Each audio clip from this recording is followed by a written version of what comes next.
close till I get up. Time is barely on our side. I don't wanna waste what's left.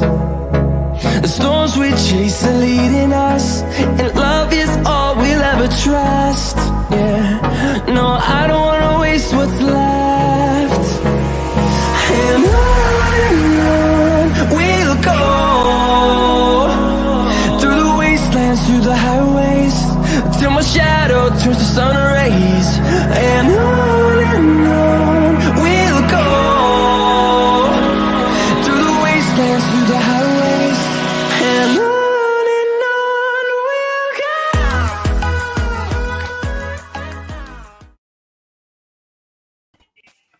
Welcome to yet another video stream for you guys today. Today we're going to be doing Survivor Series predictions, and at the very end of this, we are going to be talking about The Rock, who is tomorrow will be the debut of his the 25th anniversary of his debut.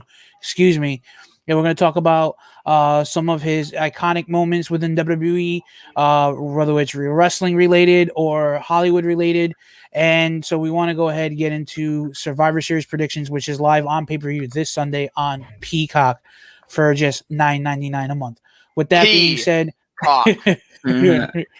with that being said, on the panel we have Nick and we have Jordan, aka Jordy, aka JMANzLEGIT, aka Macho J-Man. Woo yeah! So guys, how are we doing tonight? Doing good. I'm doing great. Fantastic. So You know what's so funny about this card is the fact that it's all, just for bragging rights, brand supremacy, and they used to have a thing called bragging rights back in 2010 and I remember that. and I think 2009 and 2010. I think, yeah. yes. I didn't say I refrained myself from saying 2011 because I remember WWE 12 came out that year. I remember that They game still- I had on Wii. And they still have. Well, did you play it with a GameCube controller? Yeah. Cool. That because let me tell you something. It's like as if they should have made it for the GameCube. I'm not gonna lie. If they had made it for the GameCube and still had that continuing, then yeah, that would have been awesome. Maybe a step up in the world, but But anyway, that's not about video games tonight. So tonight we are going to be talking about Survivor Series, which is WWE's annual pay-per-view that happens in the month of November, where, like Jordan says, is the brand supremacy. Unfortunately, they did away with NXT. I know NXT was a one-shot thing because WWE's roster was stranded overseas from their Saudi Arabia show, so they had to go ahead and make on-the-fly call to include NXT to replace some of the talent that was not able to compete that night. So, and they decided to make it into a storyline, like an invasion angle. Yes, and they went ahead and they made it into an invasion angle, which was actually pretty cool because it was kind of reminiscent of the WCW ECW invasion from 2001. Which we'll talk more about that on the Too Sweet Wrestling podcast a week from Saturday when we discuss our favorite Survivor Series pay-per-views and moments. So let's go ahead. Yes, go ahead. One thing I will say that I would not, compare it to the WCW ECW invasion because here's the fun factor. At least with NXT, they had their main event guys and their best tag teams. Mm-hmm. True. Now, if it was just the ECW invasion, it'd be easy because I feel like every ECW guy was a main eventer. It didn't matter what you were. You know what I mean? True. Very true. So we're going to go ahead. We're going to get into the very first match. These matches are not going to be in any particular order, but we're going to start from what we think is going to be the bottom card. So I want to go ahead and start off with the champion, one of the champion versus champion matches. We're going to talk about Damien Priest, the United States champion, versus the Intercontinental champion from Smackdown, Shinsuke Nakamura. Guys, what are your predictions and your thoughts? Well, let's let Nick go first. Well, it's hard to say. I mean, both wrestlers will have in their corners. Let me go look up the card. Well, I know Nakamura's gonna have Rick Boogs in his corner. And Damien Priest just looks like he's going to be flying solo. Yep. Han Solo. This could be an interesting match. I Or- mean, both or Han wrestlers are Sol, high bro. flyers. Both wrestlers Sorry, can go ahead. fly. I mean, both wrestlers do have that high flying mentality, you know? Maybe we'll see a 4 or 5 star match out of these two. But for prediction wise, I'm gonna have to say Nakamura. My J-Man? view. First of all, I hate if I cut you off, Nick. I was just trying to make a joke. It's I mean, all after all, good. I can't help but be entertaining, you know. But and I don't even try and brag about it. I just love doing what I do. But however, as far as Okay. the prediction goes, I see Damien Priest, you know, at a disadvantage, but Rick Boogs, he doesn't even, you know, interfere in most cases, does he? Like he doesn't like does he rarely interfere or does he just stay over there just playing his freaking guitar? From the matches that I've seen that Shinsuke's had, he's kind of just been there at ringside, doesn't really interfere. I do know that there were some instances that he got involved, but that was only to deter from the outside interference from the opposing wrestler that was standing across the ring. So Right. outside of that, those have been the only any instances that I've seen him actually get involved in a match, but he never gets involved to the point where he gets in the ring and attacks the wrestlers that the opposing wrestler that's in the ring is more or less just the person that's outside the ring. Mm-hmm. So I'm gonna have to say this and put it blunt that I'm gonna have to go with, you know, Damien Priest, mostly due to the fact that, you know, he's been on a roll as of late because he actually knows. I mean, like they're doing good with him as United States champion. In fact, they've been doing good with him in a sense, not trying to, you know, blow smoke up his rear or give WWE any credit. But I will say though, there is no. I mean, like from what I've seen, this is just mostly, you know, stuff that you just put on there on the card for no apparent reason. There's like no buildup. This is just all just, you know, just for bragging rights as a traditional thing. But when they used to do this, like during the first brand extension and then the new one, they actually provided buildup. But in this case, because of, you know, lack of storytelling and, you know, and creative, you know, bankruptcy in that case, there's not really that much to go with. But if it's just, you know, for competitive nature, I just go with Damien Priest because it would be a mistake to kill off his momentum. And plus Nakamura, he barely defends the Intercontinental Championship on SmackDown or on pay-per-view, which is embarrassing. Well, I mean, it's not. I mean, it's not at any fault of his own. It's just the way that they're booking the Intercontinental Championship at this moment. But yeah, and guess what? It makes him look bad too. Yes. To the casual TV viewer, it makes, you know, Nakamura, well, like I used to call Kenny Omega, a lazy bastard. True. Very true. So my prediction in this match is like you said, I don't see them killing Damian Priest's momentum. I kind of I think it was this year at WrestleMania.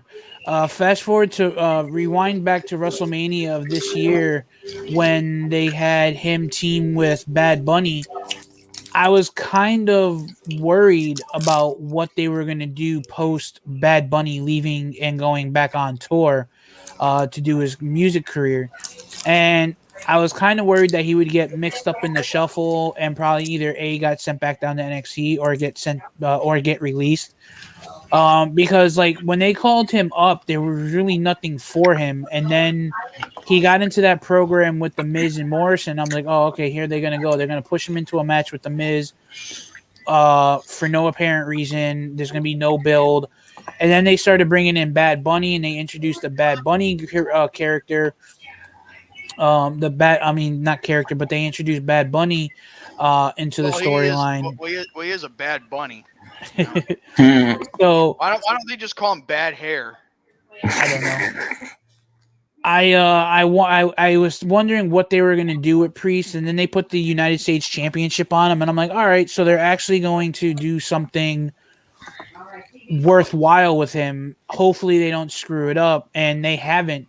And the thing is, on the SmackDown side of things, I mean, Shinsuke has been doing a lot lately as far as character and story build. I mean, he's been utilized on TV quite a bit, but he hasn't been defending the title. But both of these guys definitely have a great in-ring presence. They both know how to go in the ring. And chemistry. And they also they have the chemistry in the ring, depending on regarding whoever's across the ring from them on opposing sides.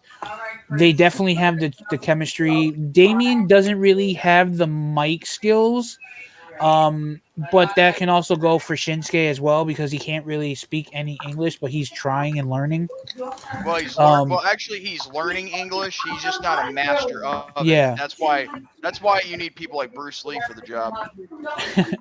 So if I were to give my prediction on this match, I would have to go. I mean, it's so hard for me because I like both of these guys, but I want to give my honest opinion. I don't want to see them kill Damian Priest, but I feel that Shinsuke needs this win. So I'm going to go with Shinsuke, just because I've been a fan of his since NXT day one when he had that 5-star match against Sami Zayn. Mm-hmm. So I'm going to go with Shinsuke on this one. That's fine. I mean, I might make a video about this and be overly dramatic about how you don't agree. Right, seriously. Well, I'm just being funny. Fernando, Charles, how are you doing? Fernando's in here. Oh, okay. Oh, it just popped up for me. Hey, Fernando, how's it going? Charles, what's going on? There are literally no build up to these matches. I agree. Ever since they released all these wrestlers and they're now. Oh my god! Yeah, and they're trying to. Terrible. They released about 18 to 20 superstars, and it really sucks for the roster. And that's just a few call-ups that happen, from NXT. Yeah. If they were going to let Karrion Kross, this is what I think. If they were going to let Karrion Kross go, they should have left them down on NXT. If their plans were to let Keith Lee go, they could have sent him back down to NXT. Here's another. Well, here's the thing. Budget cuts, BS. Let's keep that. No, yeah, it's not. Budget cuts my ass. Exactly. Exactly. But here's another problem. B-Fab, she's only been in the business for a few months. They freaking let her go as if she was a freaking, like drop a performance center. Yeah. She's been in the business for a few months, and yet for some reason they drop her like yesterday's bologna. That was just what? Yeah, it's definitely. Wait. On this day, hold on. On this day, 2003 of Survivor Series. I'm gonna say that. I will say the only thing that I think that should have main evented, and this is just my honest opinion, I think it should have been the Team Bischoff versus Team Austin match.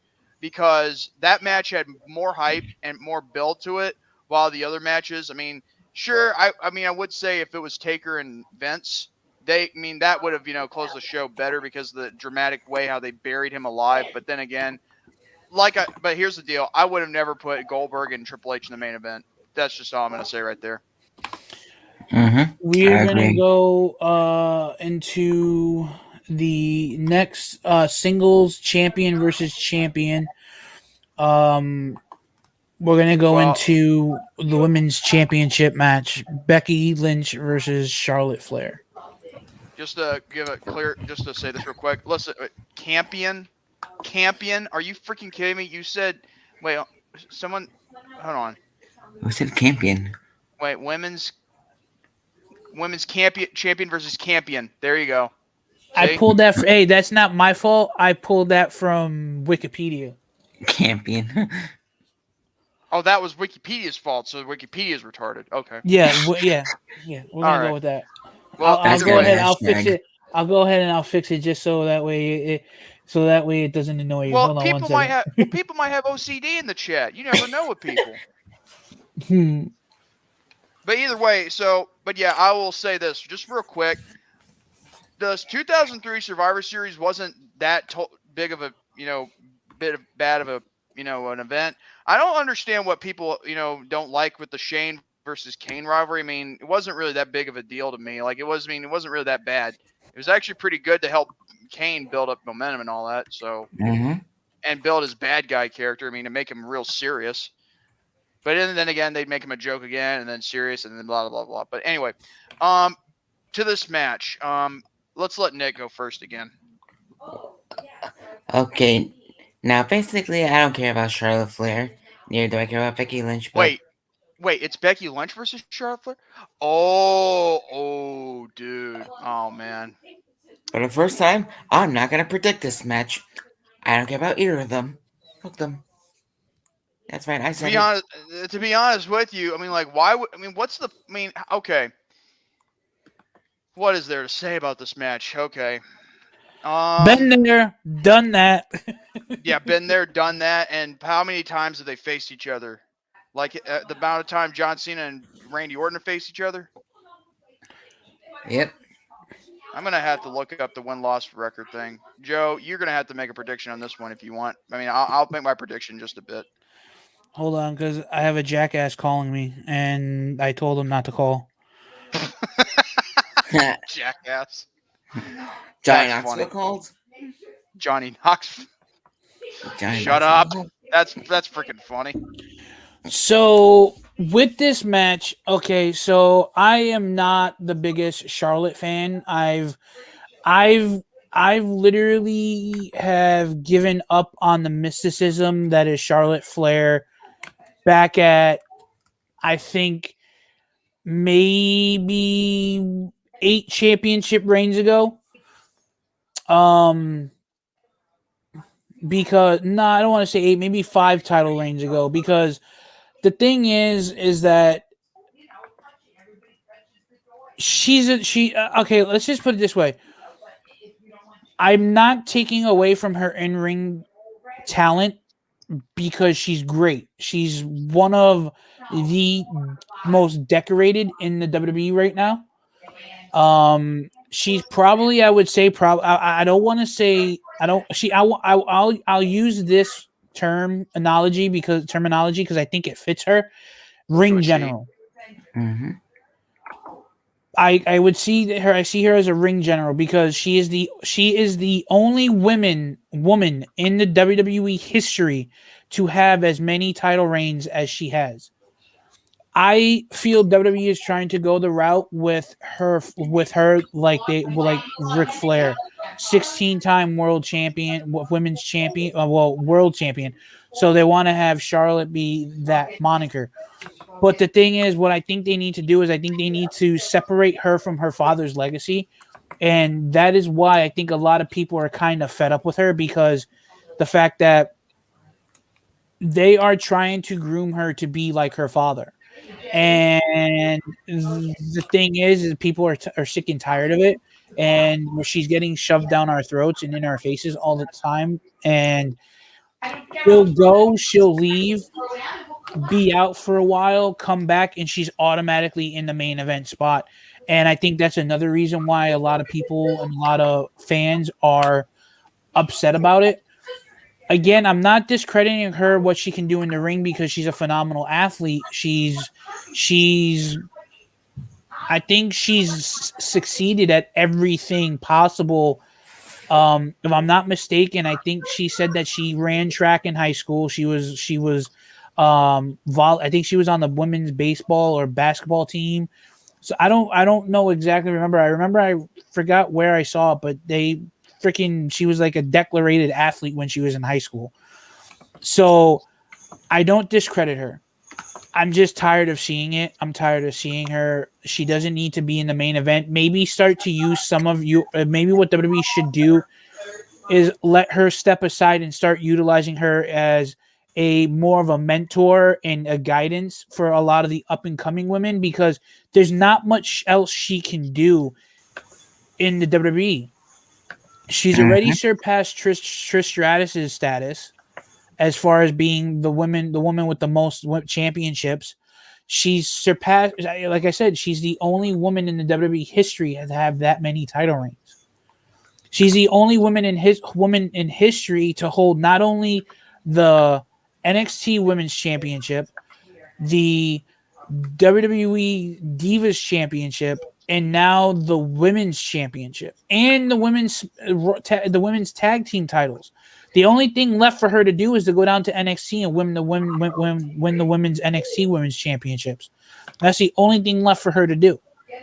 Which I won't be surprised before the end of her career if she does that. But for this match, I'm gonna have to go with Becky because I just don't want to see Charlotte win. I'm tired of it.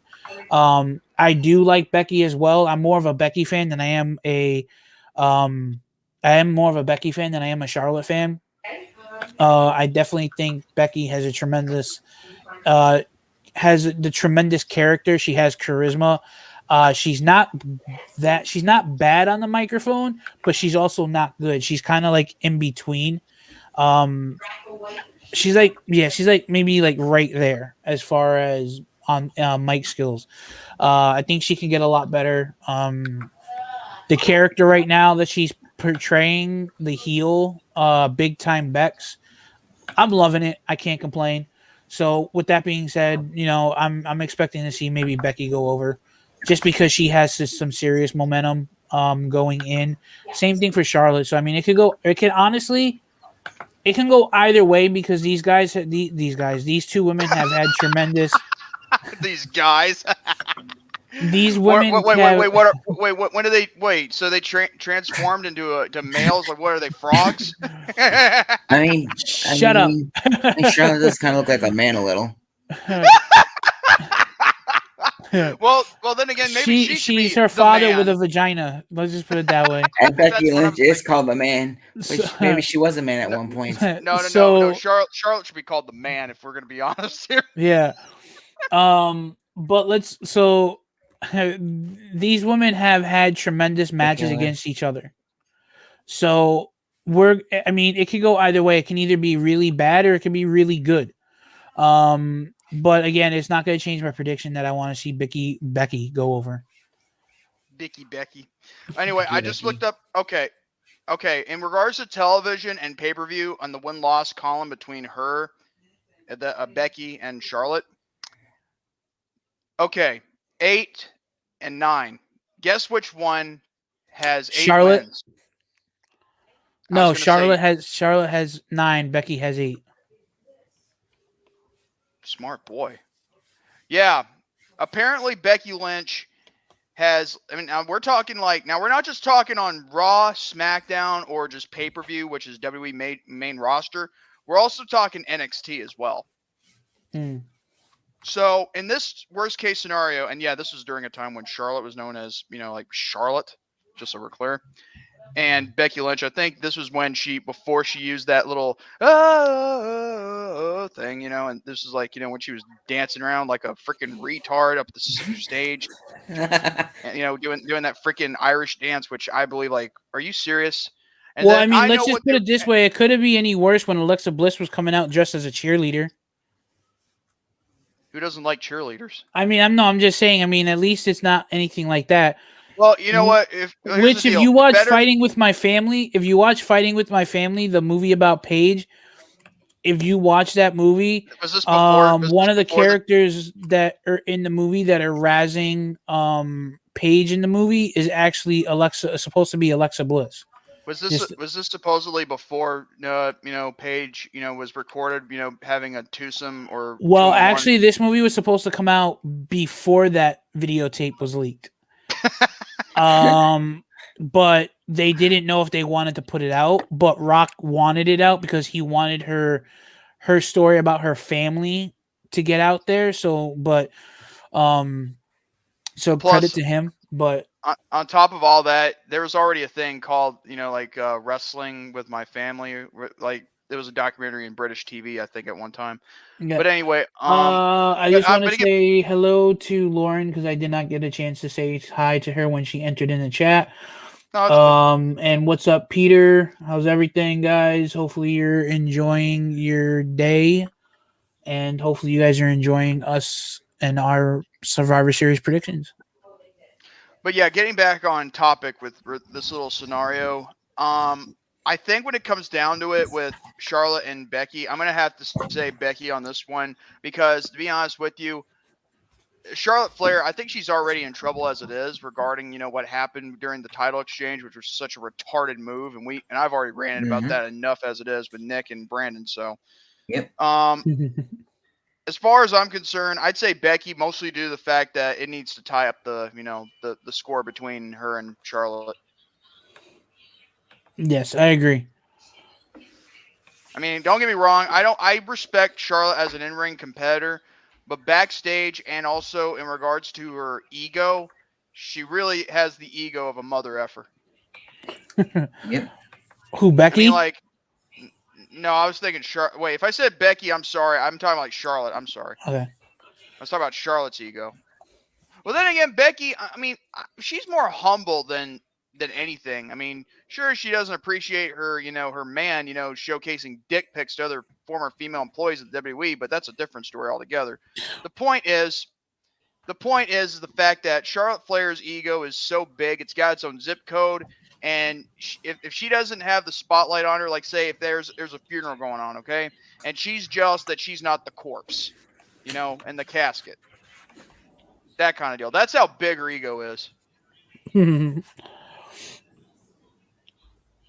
So in closing for this match, any other information, any other thing you guys want to add before we move on to the next?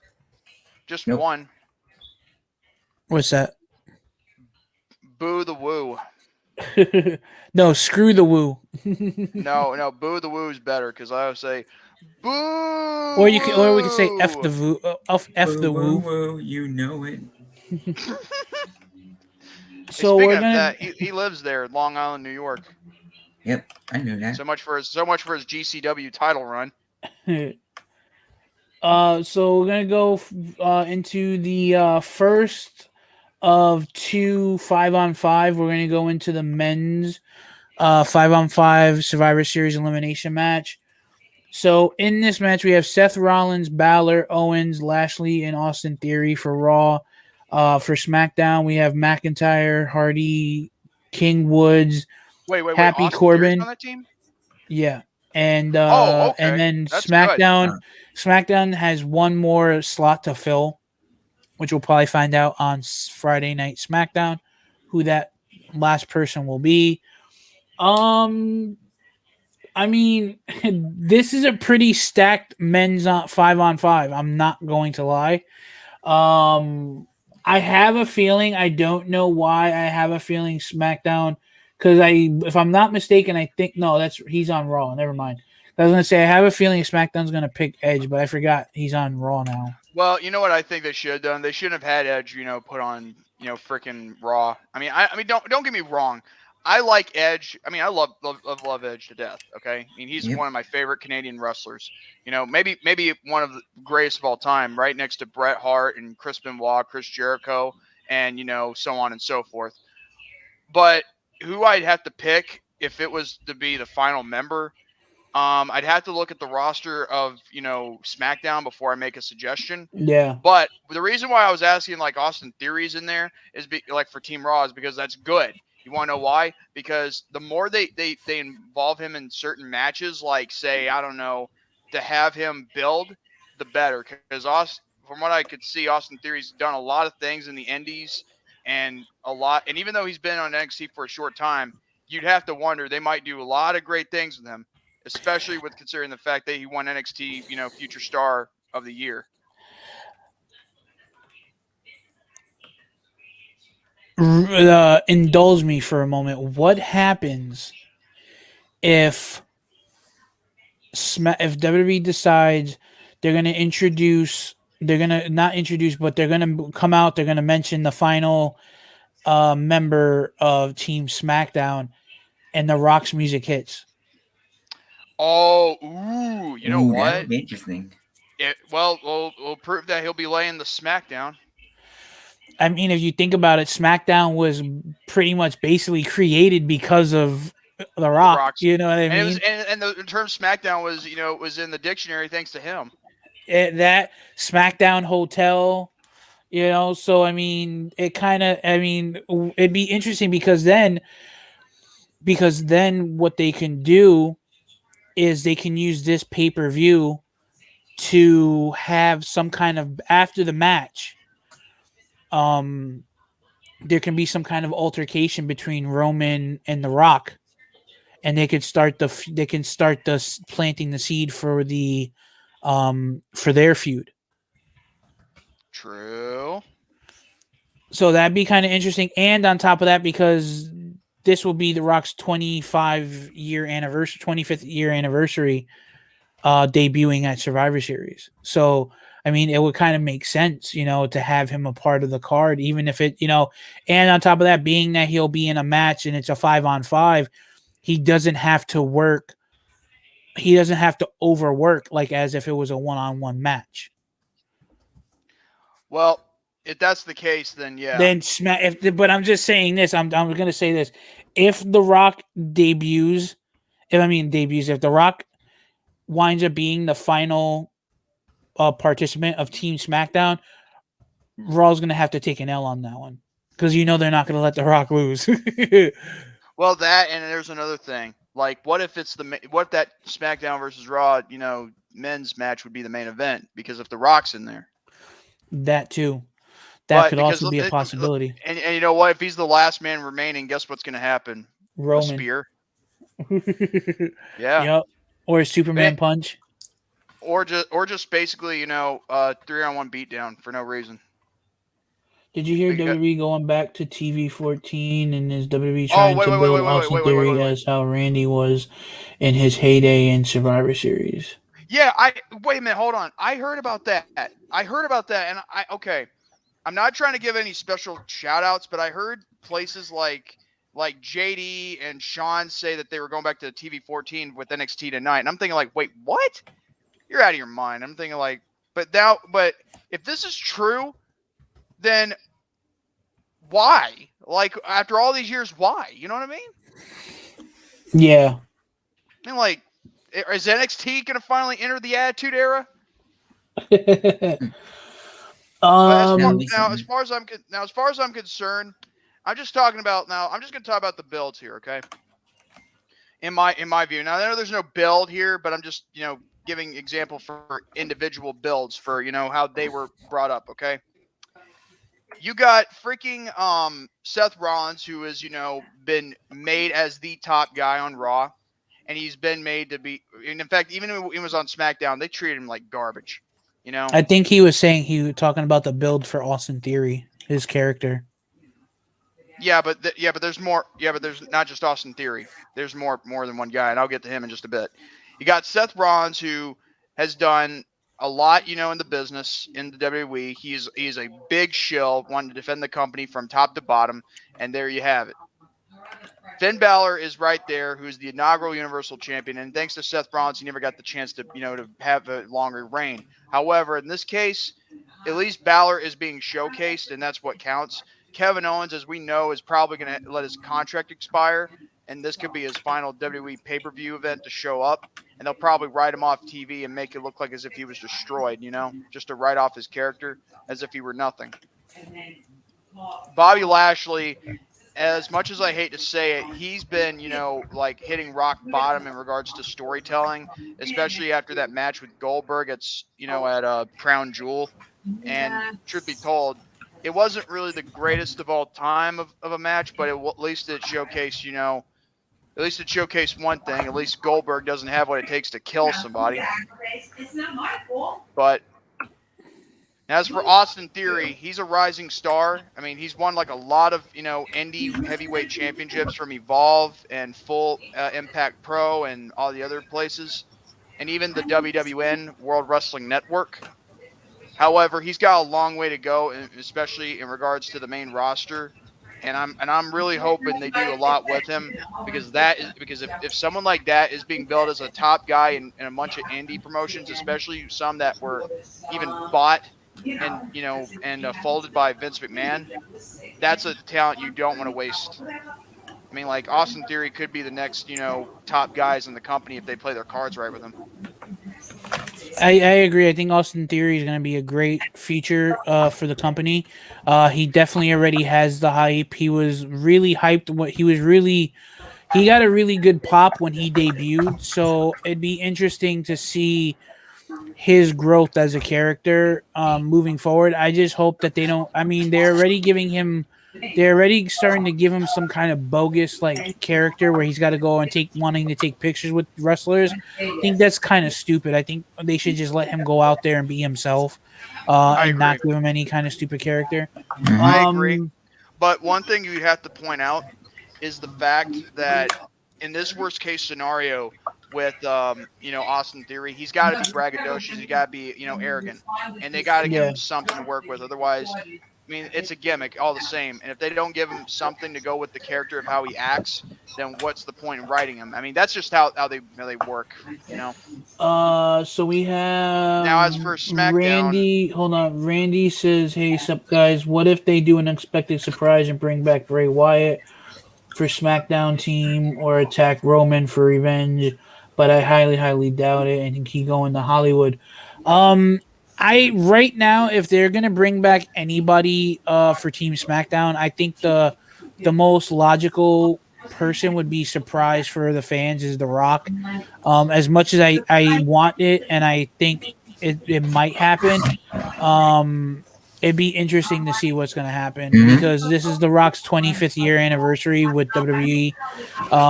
And also they need to start, if they're going to start building Rock and Roman, they need to start doing it now.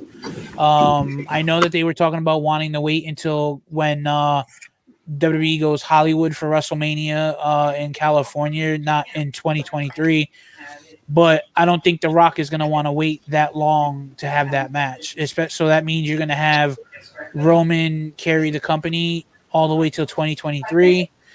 I don't see him holding the title for that long. no, I don't either. So that Me way, I think either. what they need to do is they need to plan it now. Wait. Lorraine's saying they're giving KO an extension. I don't know. I really don't know. I mean, like there are times where you can take so much with your current status in the company, you're bound to leave anyway. I mean, like you never know. NXT needs to go back onto the network and leave USA.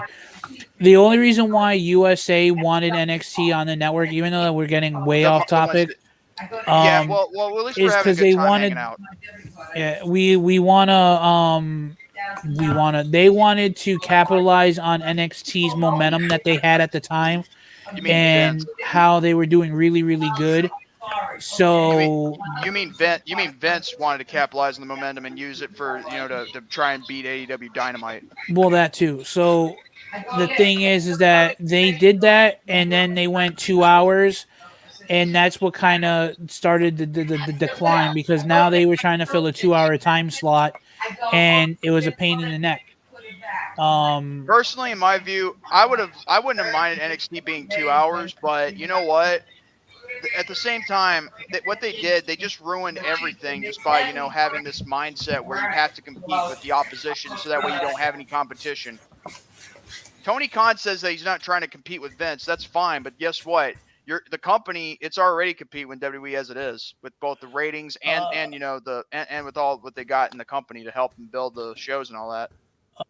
Randy said, "Who you guys want to see take Aaliyah's spot in your opinion?" Thanks, guys. Um, Honestly, I don't know. I mean, it can go to anyone on the women's roster for SmackDown. There's not. I mean, I don't know what I haven't seen. I'll be honest with you guys. I haven't watched SmackDown in a couple of weeks, so I don't even know what happened to Tegan Knox. I would have assumed that she would have been part of the show. So who knows? I mean, maybe that could be a possibility as long as she's not Maybe, injured. maybe. Well, let's not get into that real quick, but I want to get to the SmackDown team real quick for the men. So you got Drew McIntyre, who is a former world champion, who was actually pretty good, throughout the whole 2020, and then early 2021. And yet, I think he deserves another go because I mean, now that we got more audiences back, you know what I mean? He Yeah. never once got a chance to hold a title with a live audience, and that really just pisses me off, you know. And Yeah.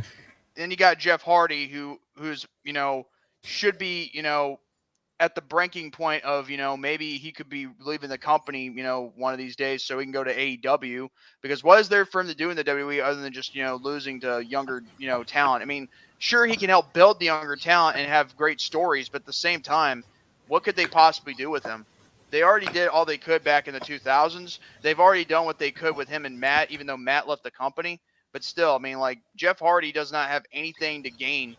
And I mean, if the only thing he have to gain in this match is if he were the final man in the in the match to be the sole survivor, that would be it, and nothing else. And if there is a Roman versus Jeff Hardy match, like a TL or excuse me, not TLC, because there's no TLC this year. But if there was a build up between him and Roman, he'd be the next victim for Roman's reign of terror. But Oh yeah.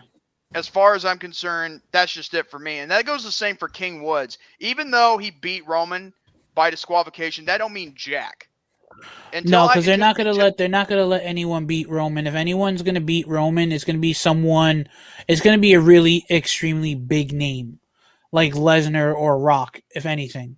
Or even better, try to make a big name out of somebody that can actually get the crowd's attention, that's already over.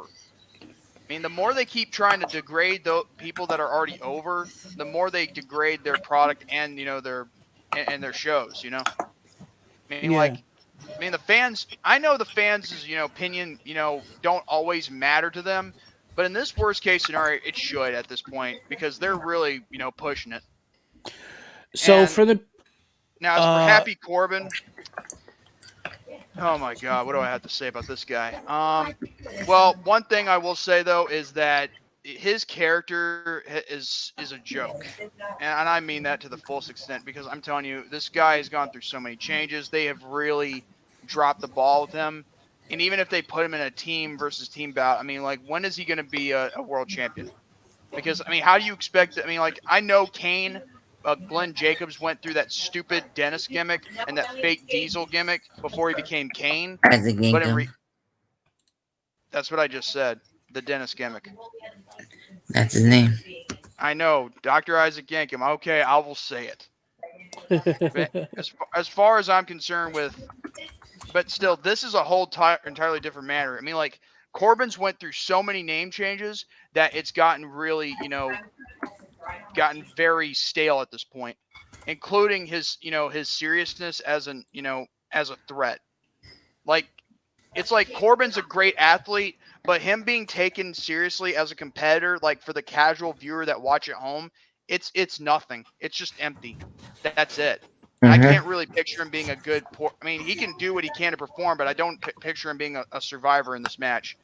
And whoever the unlucky soul is for the men's SmackDown team, which I'll have to look through the SmackDown roster again, even if The Rock doesn't return, it still just paints a very bad picture for the opposing team. The only person you got that's good on the team is Drew McIntyre. That's it. I have a feeling. My prediction for this match. No disrespect to Jeff Hardy. No disrespect to Jeff Hardy either. My prediction for this match, this particular match, is if SmackDown doesn't have someone big, like wrestling ability, or not even just a big name, Raw's taking it. So if it's not Rock, Raw is taking it, and that's my prediction. Nick. Anyway, as far who do I think is going to win if they don't have it? Not yet. The only thing I can say is that I believe Sorry. I'd have to go with Raw on this one, because this one right here just like, I can't picture, like, even if they found someone to take in the spot, it'll probably be someone who we haven't even heard of, and if it's someone that comes back just for one night only, like, say if it's Goldberg or whatever the case may be, then all I know is that, yep, they're boned, Yeah. Nick? Well, this is a hard prediction. I mean, sure, SmackDown needs to find somebody, I gave statistics, that's why it's a hard prediction. I mean, I wonder who they're going to get Friday. SmackDown, Hopefully they can announce somebody good. But in the case they don't, then Raw will win. And I guess Give me a second. I'll be right back. Okay.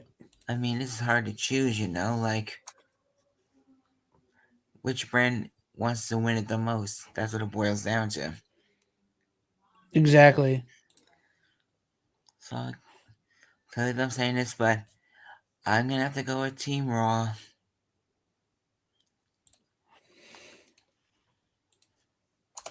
Sorry, I'm All just right. All right. Who'd you pick, Nick? Raw. All right. Because at least they So have we're a gonna- team that's already made. We're gonna go into the men's tag team champions versus champions match. RK Bro versus the Usos.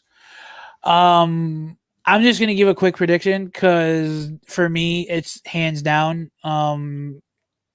It's gonna be the Usos. I'm an Uso fan since day one. I was excited when they got their first championship run. I was really interested to see where they were going to go character wise when they turned heel and they got rid of the face paint and they started coming out in regular clothes. And then they started coming out with like more the tribal, like, the shirts with the tribaling on it, the Uso shirt where they had their faces on it, where they were kind of like them on the tag team on the tag team championship, which I have that shirt. So like the Usos, regardless of what anyone says right now, they're the best next to the New Day. They're one of the top 3 declarated tag teams in WWE right now. And on top of that, they've been around since 2009. This was like I mean, even if they were being developed, still they're like one of the greatest tag teams of all time, and in my view, like Yeah, they've I done mean a the lot. only tag team in WWE right now that can touch them is the New Day. The WWE has built the tag team division around these two.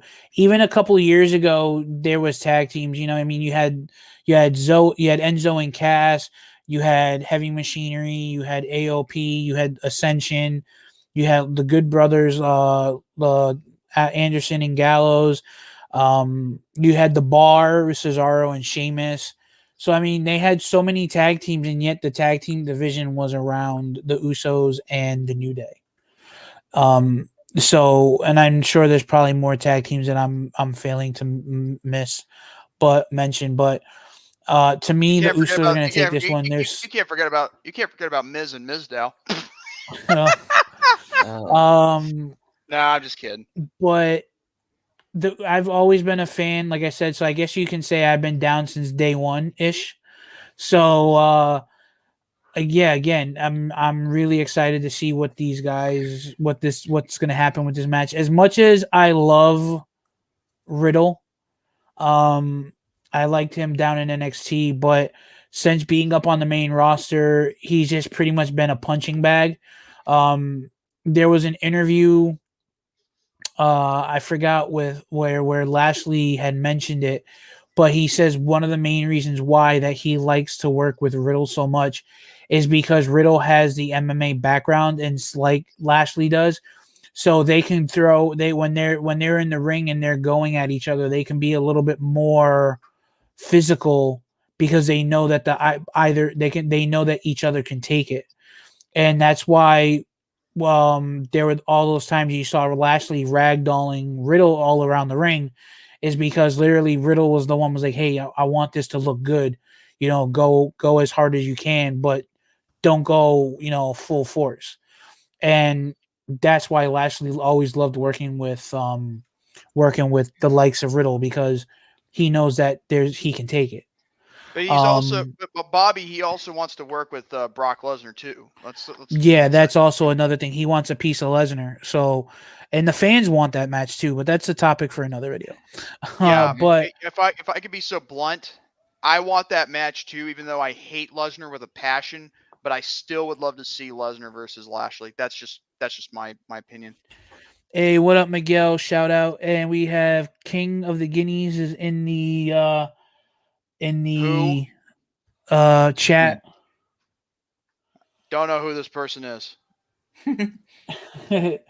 Lauren says, I have a pipe bomb for you guys. Okay. Let us know in the chat. But what's your guys' prediction on this match? To be honest with you, I'm a diehard Randy Orton fan. No disrespect. I just think him and Riddle will win just for kicks and giggles, and it'll just give Roman a reason to be more motivated to win his match later. Okay, Nick. Well, both tag teams are amazing. I mean, it's hard to choose, you know. But on the whole, I'm gonna say the Search Usos. your feelings. I'm gonna have to go with the Usos here. The Usos. All right.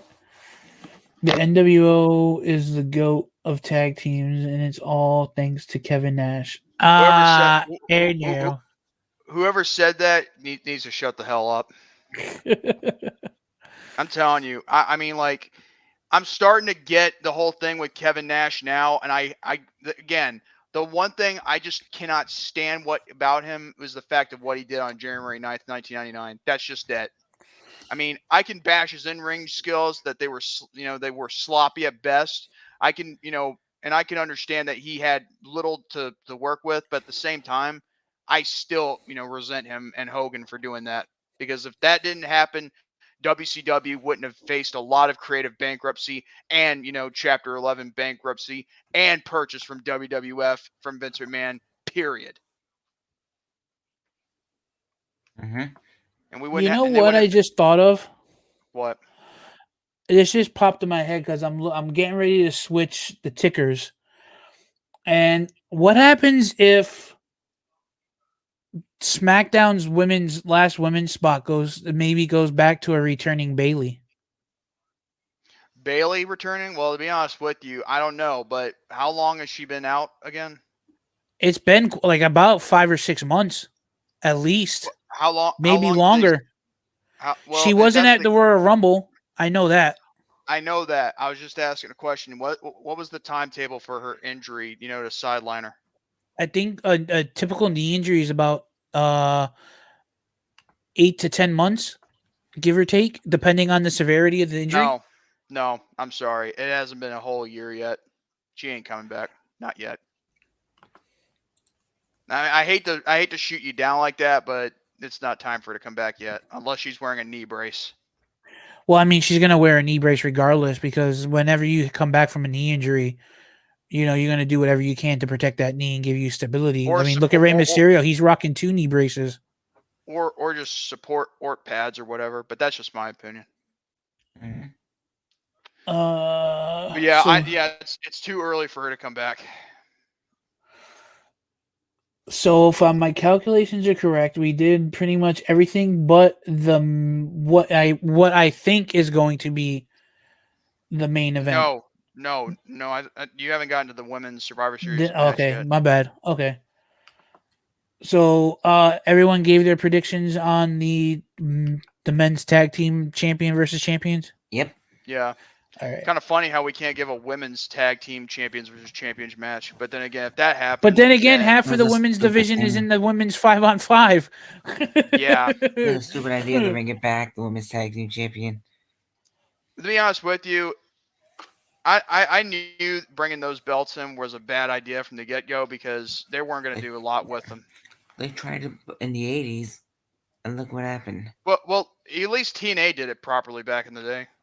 Before they made ODB Lauren and Young champions. Says TV 14 on all brands come January, and Team SmackDown Live and and Too Sweet. Not only Rock is coming back, Triple H is back as well, and Johnny Ace is gonna die. Good. I mean, how many times are they? He's gonna die. Oh, then I guess I wish him the best of luck of his future endeavors in the afterlife. My name is John Laurinaitis, and I am head of talent relations and creative control of the WWE. Yeah, you know what? It's I would love to see I mean I'm not trying to sound bad because even though I'm born again, but I would laugh if he ever says that in front of God. That would be funny if he tried that. Give God a reason to fire him. Lauren says that she'll be back That by the see Rumble. see told you told you. Even she knows what I'm talking about. So why don't you guys go ahead and let's start talking about the women's match. I'm just gonna look something up. All right. Okay, so here's my analogy with this one. We've got like a lot of good names for Raw. We got Bianca Belair, Rhea Ripley, Liv Morgan. Pretty good talent, right? Mm-hmm. That actually that people are starting to get used to. But then there are the annoying characters, like what we have in Carmella and Queen, Zelina, whatchamacallit. As far as I'm concerned, I mean, that team's very well built in a sense regarding, like not everyone's going to play by the rules with each other. But one thing I will say, though, is Nikki Cross not even being on the team kind of makes it real problematic at best because you only got one half of the tag team champions in there. I believe, like, wait, hey, Nick, is Rhea Ripley and Nikki still the tag champions for women? Let me look that up. Because if that's the case, why not have both those champions in that team Yes, okay, they are. Yeah, that's really stupid. You know what I mean? Even if they are exclusive to Raw, still it just makes that little, nugget right there just so stupid. But at the end of the day, you got your team. To me, I think only 3 people, and even though they're baby faces right now, it just doesn't really feel right with the other 2. Now you got Sasha Banks, Shayna Baszler, Shotzi Blackheart, and Natalya. Now let me tell you something. SmackDown with that team right there, okay, I can take that serious. Because you got like Sasha Banks, a former multi-time women's champion. You got Shayna Baszler, who's dangerous, and you got Shotzi, and she's going all, dark. And then you got a ring veteran like Natalya.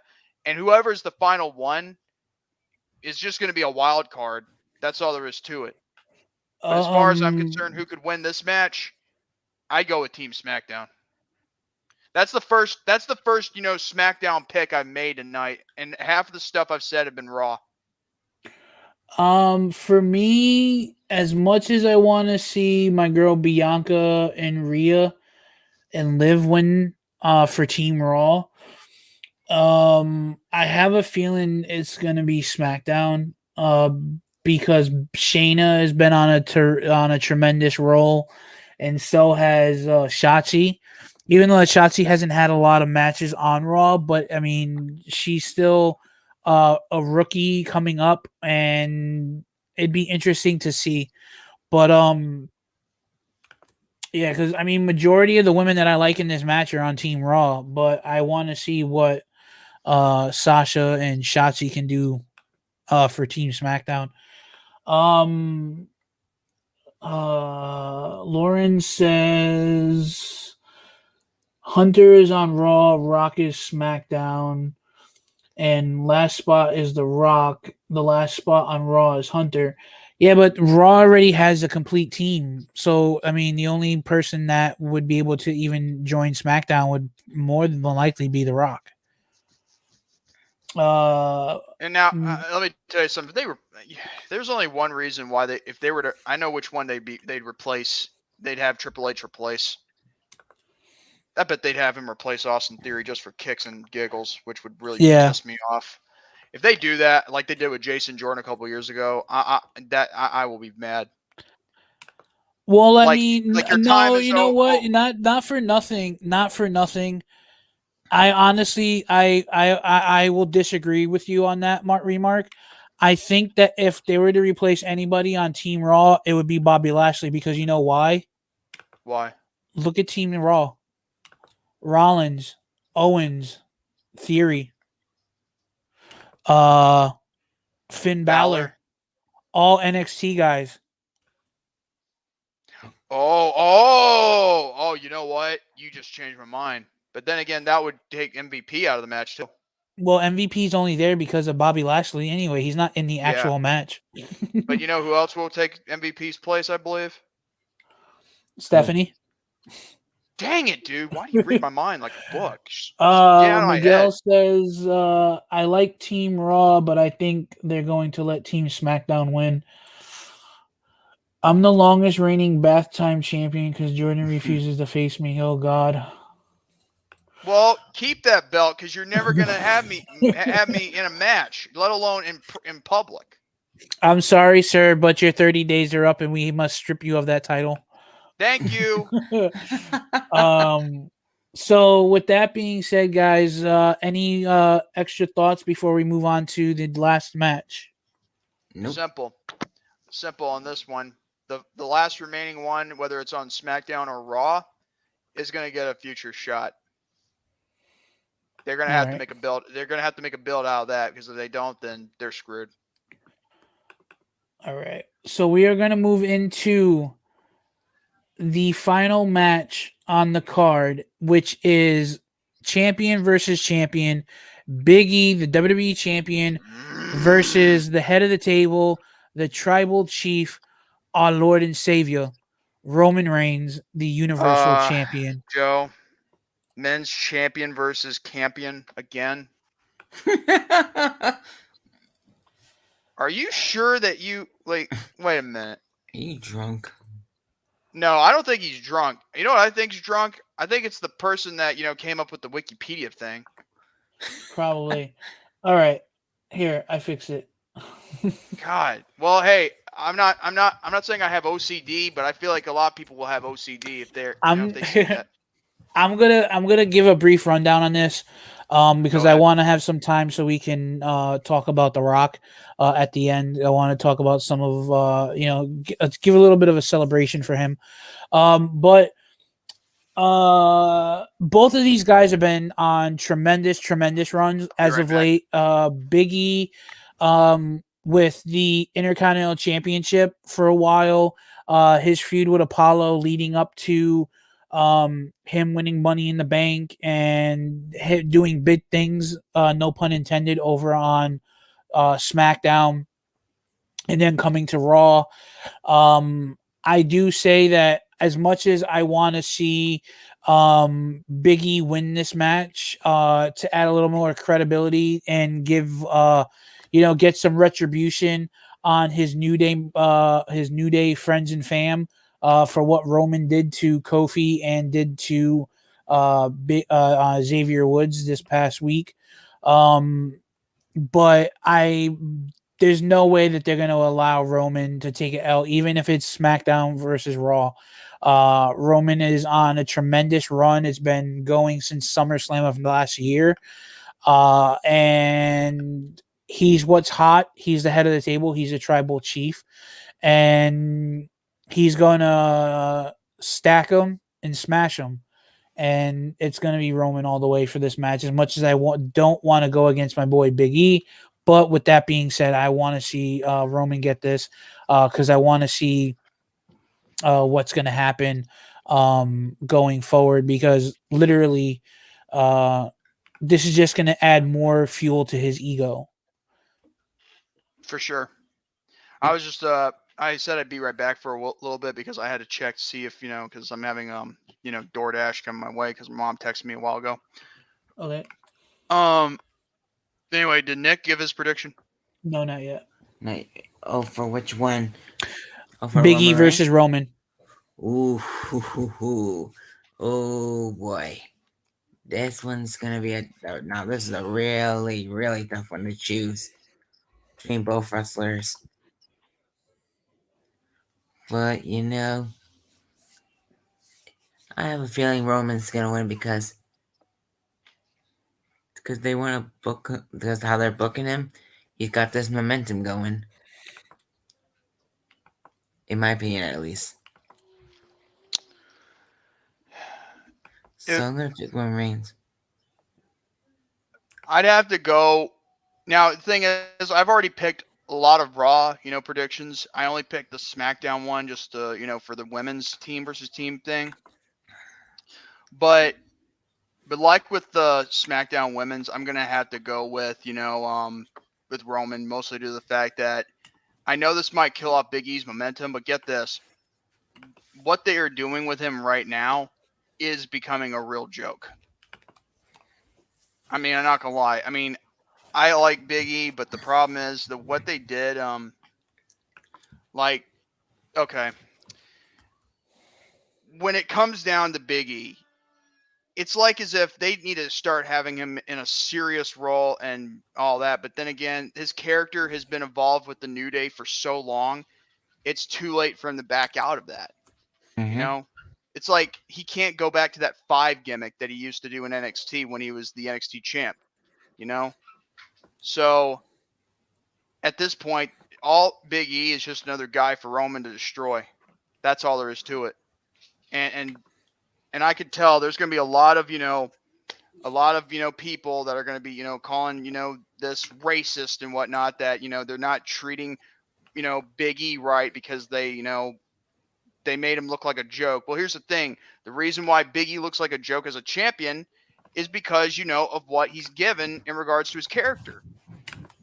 Like, especially like if you're going to be a world champion, at least make yourself look good and not talk about your nipples before your big match on Saudi Arabia with Drew McIntyre. Mm-hmm.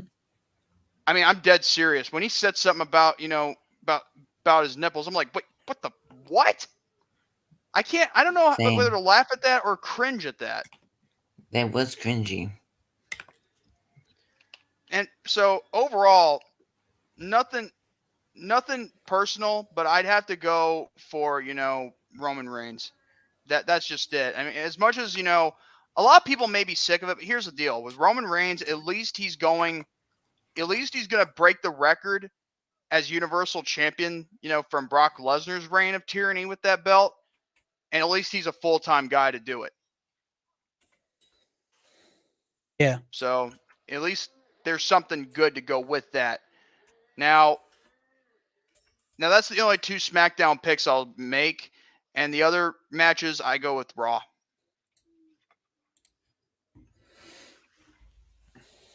All right.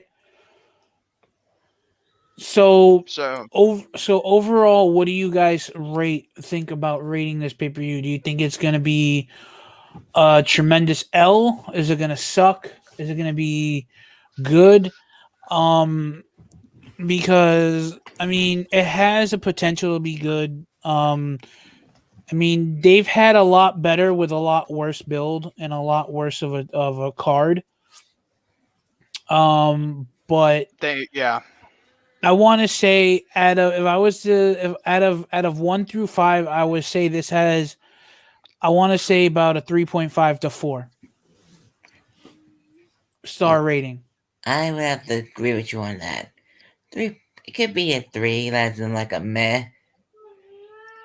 In my view, regards to the 1 out of 10 thing, I'd give the event maybe a 5 or 6. It wouldn't be that really prestigious, because I know one thing that the 5 and 6 would be for the great matches. There's nothing really noteworthy to think about the storytelling, unless of course unless if they were to pull something out of their rear with this, then I'd be surprised to give it a 7. I agree.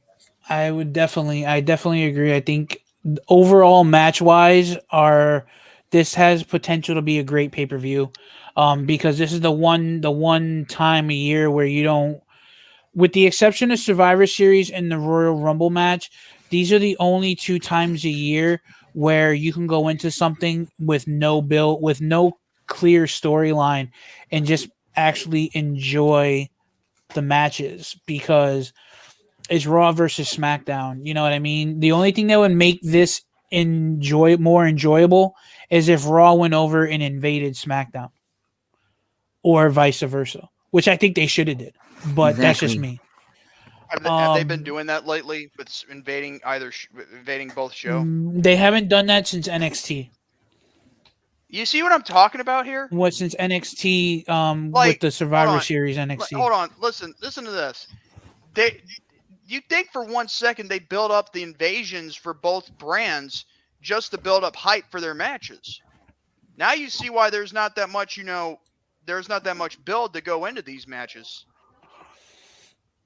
Yeah, exactly. That's why I think that they should have had a little something extra for this pay-per-view. Remember 2005? Remember when they did that? And this is like, okay, aside of Eddie Guerrero's passing, you remember how they built that, for Survivor Series 05? I remember that. It's been a while. I would have to look it up. Let me tell you something. The way how they built it for 05, for SmackDown versus Raw, that's how you do it. Especially when they did that, back a few years ago during the first brand extension. And this was like when Becky Lynch got hurt to a point where Nia Jax made her bloody. But you know what?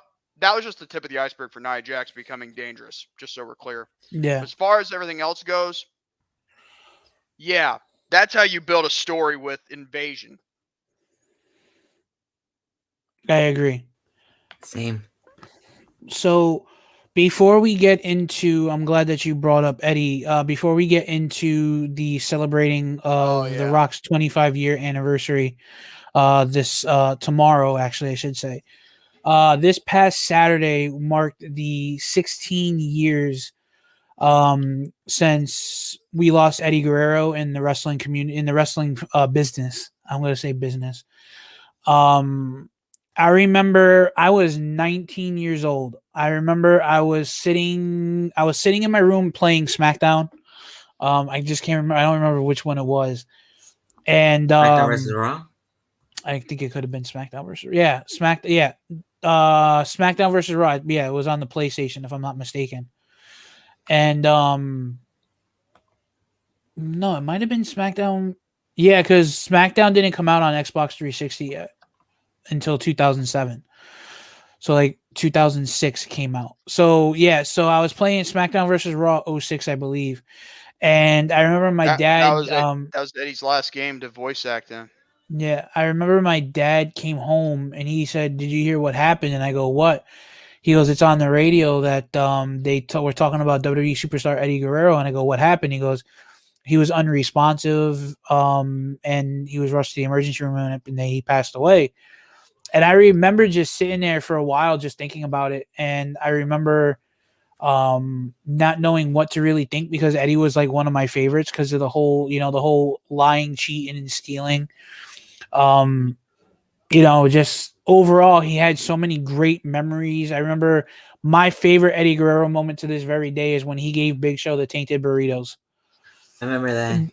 That was probably, and then a week later he sprayed he sprayed him down with the sewer truck. But I remember watching the tribute show and crying. I remember that. And I remember I was like, man, what are they gonna do for Survivor Series? And because who they were gonna get him to replace him for the match. I don't remember who exactly they got to replace him, to be honest with you. It's been Randy so Orton. long. Oh, Randy was it? Orton. Yeah, it was Randy Orton. I can remember that because I thought they were going to have Mr. Kennedy replace him because he was the last one to face Eddie, which kind of would be really bad, to say the least, because having someone that just faced Eddie Guerrero in his very last match ultimately would be kind of very weird. But then again, I'm glad they chose Randy because they wouldn't have had that build up again for him and Taker for their final bout at Armageddon 2006 in the Hell in a Cell match. So I remember watching the tribute, and I remember seeing a little kid crying in the audience, and that's when I lost it. You know what I mean? And not seeing all the wrestlers cry, it was seeing all the fans, and then seeing Chavo and Chris and Ray. God almighty. I remember seeing them in tears, and I was like, oh man, so it hit me hard. And same. To this day, I can't watch No Way Out 2004 Eddie versus Brock without crying.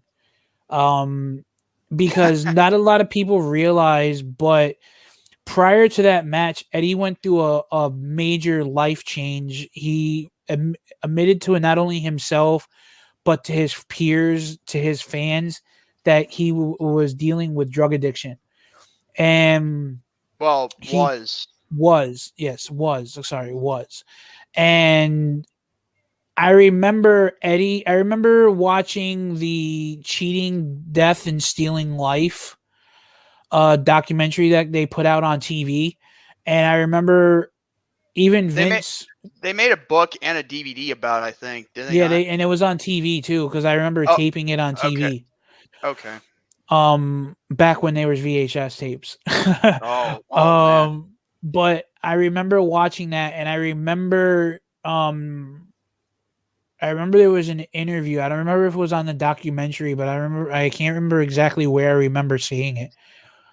But Vince gave, from what I was to understand from a lot of the stuff that I read, I've gone back and read, that Vince gave Eddie a lot of time to go and do what he needed to do to get right, come back, be healthy, all that good stuff.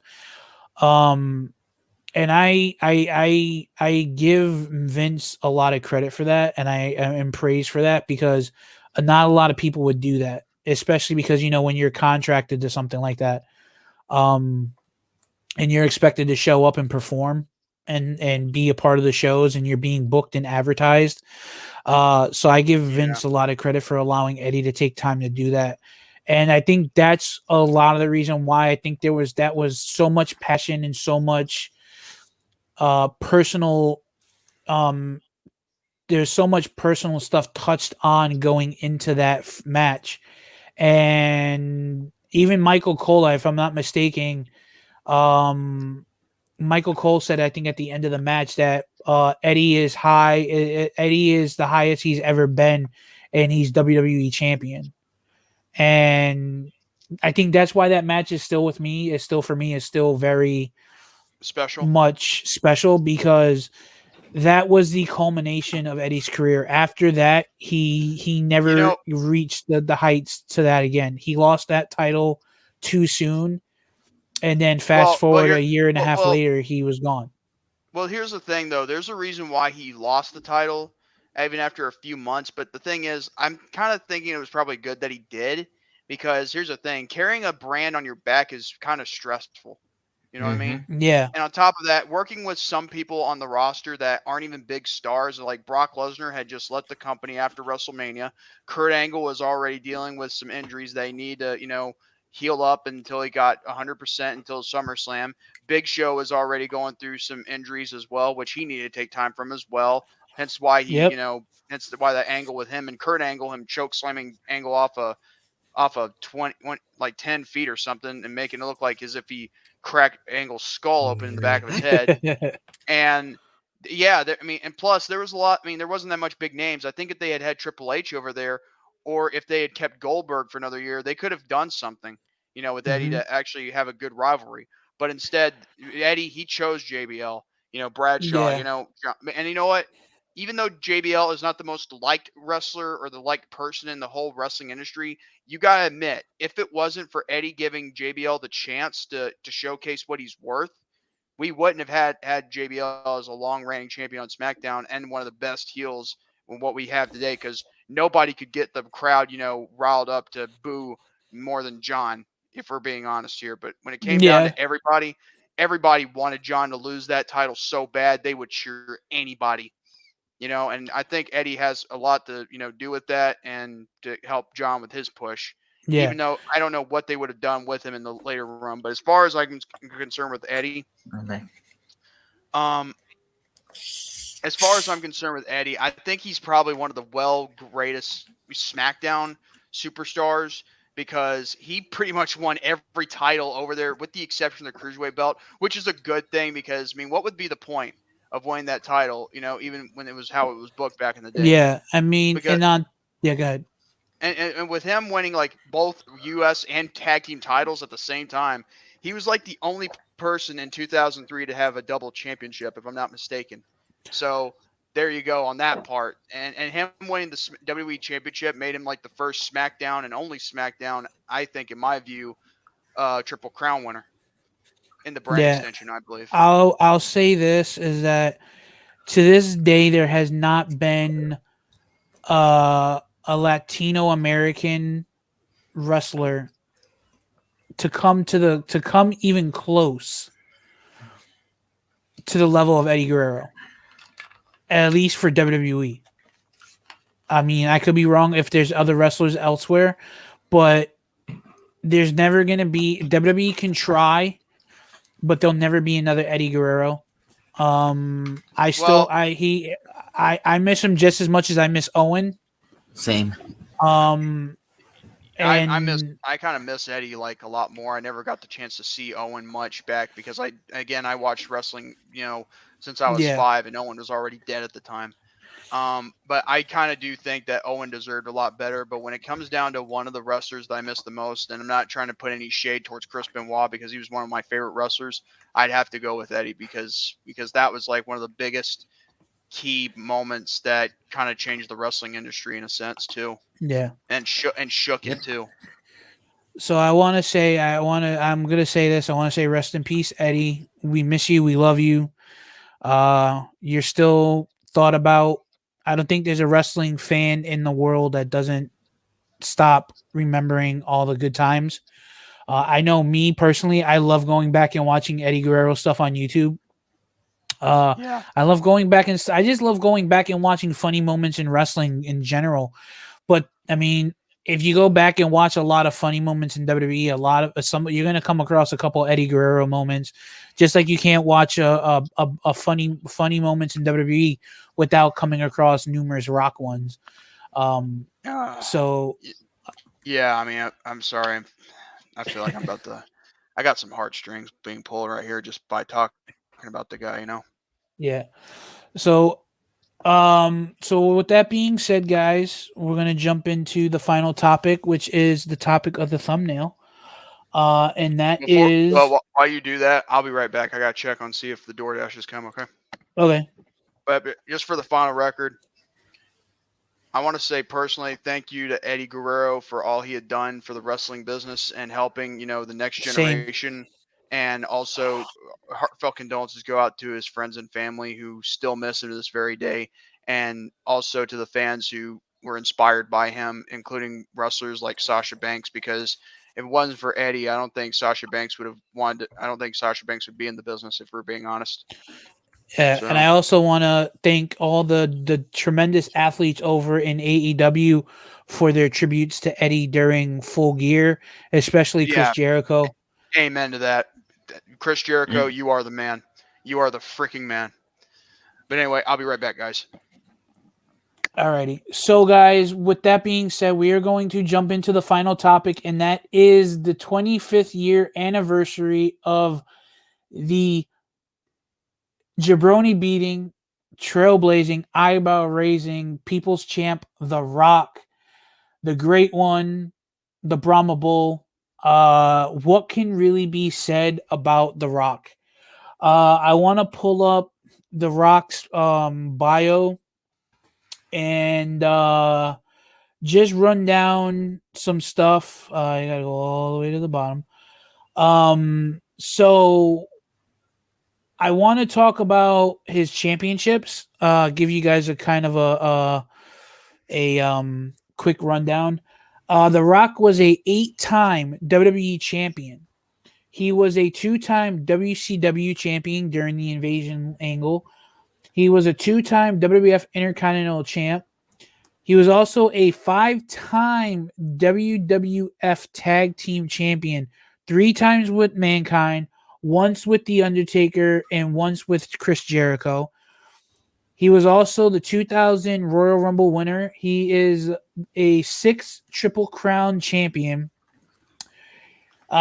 This was the I don't know why this is an accolade, but it is he is the WWF Championship Tournament from Deadly Games. He is a 9-time Slammy Award winner.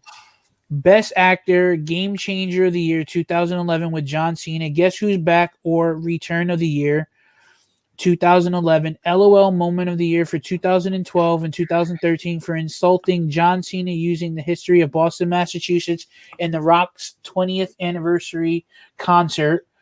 He won Match of the Year for 2013 versus John Cena for the WWE Championship at WrestleMania 29. New Sensation in 1997. Tell me you just didn't say that insult of the year for 2014, insulting Rusev and Lana. In this is awesome moment of the year 2015 with Ronda Rousey. Some more professional wrestling achievements. He won Match of the Year. He was voted for Pro Illustrated Match of the Year in '99 for Mankind with his match at the Royal Rumble '99 against Mankind in the I Quit match. Sorry. Match of the Year for 2002 against Hollywood Hulk Hogan at WrestleMania 18. Such a great match, a passing of the torch. Yep. And only to fast forward 2 years later, and he was gone. Most popular wrestler of the year for 99 and 2000. Wrestler of the year for 2000. Ranked number 2 of the top 500 single wrestlers in Pro Wrestling Illustrated 500 in 2000. The United States Wrestling Association, the USWA World Tag Team Champion, 2 times with Bart Sawyer. For 2000, 2011, and 2012, Best Box Office Draw, Best Gimmick 99, Best on Interviews 99 and 2000. He was from 99 to 2002, 2011, and 2012. He was the most charismatic, and he was also Wrestling Observer Newsletter Hall of Fame class of 2007. Holy crap. And for music in the music industry, he was list of lead artist for the song You're Welcome from Disney Pixar's Moana. He's also had 2 hip-hop tracks, one for being It Doesn't Matter with Wyclef Jean in 2000 and Face Off with Tech 9 that came out just earlier this year. The Rock has been in countless movies that have been big box office attractions. Some of his most recent work, part of the Fast and Furious franchise. Hey, Jordan, welcome back. Some of his other movies, Journey to the Mysterious Island, Central Intelligence, another great movie. Guys, your thoughts on The Rock? I'd have to say he's probably he lives up to the moniker, the most electrifying man in all of entertainment. Exactly. And he also lives up to the moniker of being the great one. This guy, I mean, the thing is, if The Rock were to never come back to wrestling ever again, I think he can literally retire and be happy with his wrestling career. I'd have to say he should have one more match, like say against like somebody, and not have it as quick as he did with Eric Rowan at WrestleMania 32. Well, he's going to. They're going to plant the seed for it. It's obviously going to probably happen. It's, if anything, I would say his final match should be against his cousin Roman and pass the torch to Roman. The thing is, he passed the torch to Cena, but then the problem was the fact Cena that left. Cena left. And I'm like, in my head, Yeah, wait, right. for someone who'd been in the company for like almost 10 years, like for Cena, like you finally have the torch passed to you by The Rock, and then all of a sudden, now what? Like, okay, you can't just sit there and expect me to believe that Cena passed the torch to Roman, because at the same time, it was during a time where both the men had mixed reactions, or better yet, negative reactions, if anything. But at the same time, I feel like The Rock should pass the torch to Roman in this case, without looking like he's passing the torch like Hogan did. You know what I mean? But Yeah, as far as I'm concerned with The Rock's career, from beginning to end in the WWF and later WWE, I'd say he's probably one of the most successful, well main evented superstars they ever developed, right next to Stone Cold Steve Austin and Triple H and Kurt Angle and other stars and so on and so forth. Undertaker, in my view, is actually one of the greatest of all time, because let's face it, ever since 1990 and ever since the whole streak, you know what I'm talking about. But with The Rock, that's one guy I think Undertaker should have faced at WrestleMania, in my view. Because let's face it, who wouldn't have wanted to see Rock versus Taker at WrestleMania? Now, with The Rock's career, there's a lot of things he should have done other than just face Taker, in other pay-per-views except for WrestleMania. But I will say, though, with The Rock, he pretty much set the bar for young, wrestlers to go for it, to try and be a main event star at a very young age. Like being being the youngest champion at the time, at the age of, 26 before Brock Lesnar took that over in 2002. And then Orton would take that over at 24, even though it wasn't a WWE championship. It was still a world title nonetheless at 24. Yeah. The backdrop disappeared. Yeah, because I'm getting ready to do just a quick little slideshow of some of my favorite Rock matches. Once you guys are done talking about some of your memories. Some of my memories of The Rock, I really do love the fact that he would go out and do his thing. Like, at first, he was really much just a standard guy who looked like, the typical babyface you try to cheer for, but then the fans turn on it. And I can understand why, because they were getting sick and tired of the same old stuff, And it also goes down with it, like, The Rock needed to change his character, because if he had not done that and not also turned heel at that time, then his career would have been a complete and utter joke, Like, for sure. Yeah, go ahead. And later when he became part of the Nation of Domination, and we all know how much me and Nick like to make nation jokes, but that's a different story for another time. For the nation. Yeah, of domination. But anyway, the point is, with The Rock, especially with the Intercontinental title run, I will give him credit, despite the the standard gimmick he had when he was facing Hunter Hearst Helmsley. At least when he won the title from Triple H before they became bigger stars. Yep. They gravitated towards each other, and they actually learned, and they actually became bigger stars thanks to the Intercontinental title, and then later on other, championships as well. Say for instance, like, Rock is not the kind of person that would be a tag team champion kind of person, but with Mick Foley, like when you have two great rivals becoming tag partners, that's a great combination sometimes. Imagine if Austin and Rock would be a tag team. That would have been good. But throughout the years with Rock, he set the bar, dude. He set the bar before there was even a tag team called The Bar, And with his main event status after 98 of Survivor Series, you knew he was on top of the mountain. And for the next, 4 years, I believe he'd be the main event guy right next to Austin, even though he'd be in a couple movies here and there. I mean, dude, The Rock is the living embodiment of a true WWE superstar, especially from one of the greatest eras of all time, the Attitude Era. For sure. And the thing was, I don't know if you guys watch the DVDs, that WWE releases, like the best of documentaries and stuff like that. When The Rock was out, I want to say it was in 97. Yeah, it was like around 97. He got hurt, and he was talking about this in the documentary. It was on the DVD. It was called The Epic Journey of Dwayne The Rock Johnson. Oh, you mean like after, sometime after he lost the Intercontinental title? Yeah, it was, he got hurt. Yeah, he lost the Intercontinental Championship, and then he got hurt, and he was saying that he didn't know, if I'm not mistaken, I don't want to say that this is an inaccurate assessment from what he said, because if I can remember, he had mentioned and said that he was sitting around waiting for the phone to ring because he was out, and he didn't know that if he was going to get the call back from Vince McMahon. And the phone rang, and they said to him, "Hey, he goes, how would you feel about doing something outside of your comfort zone?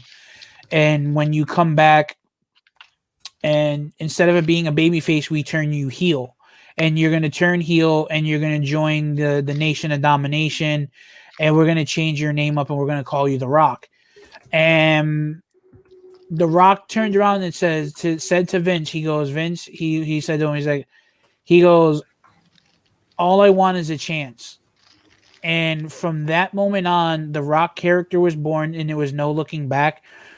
And there were times where he even said it. He said in a conversation with Vince McMahon, and I remember this is an exact quote from The Rock.